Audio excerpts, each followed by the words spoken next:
جی مولویوں کو معیشت نہیں آتی. میں نے کہا لاؤ اپنے سارے ابے ہمارے سامنے 5 منٹ بٹھا دو. بھائی معیشت ہمیں نہیں آتی.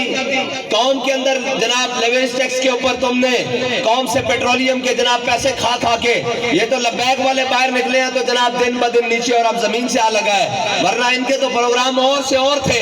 یہ تو لبیک کا جناب ان کے سامنے آئی ہے اور ان کے سامنے کھڑا ہو کر کہا ہے کہ اب تم اگر آگے بڑھے تو ہم سے گزر کر جانا پڑے گا.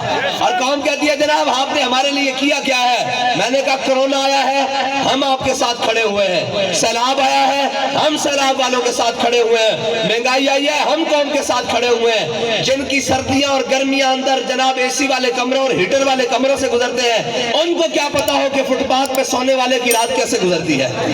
ان کو کیا معلوم ہوگا غریب کا چولہا کیسے چلتا ہے؟ جو جناب قوم کے ڈاکو اور قوم کے چور ہیں آج وہ جناب قوم کے مسئلے بن کے بیٹھے ہوئے ہیں. جی سانو پھر واری دیو. میں کہا 13 چور رل کے بیٹھے ہوئے سے تانو واری اور مزید کی دئیے. 2 سال تسی قوم دے کپڑے بھی اتار لیں اور قوم کو 2 وقت دی عزت دی روٹی بھی چھن لئی اور تسی چاندے کیو کہتے جی سیٹ ایڈجسٹمنٹ کر لیں. میں نے کہا ہمارے پاس آپ کے لیے لتر ایڈجسٹمنٹ ہے. زندہ باد زندہ باد.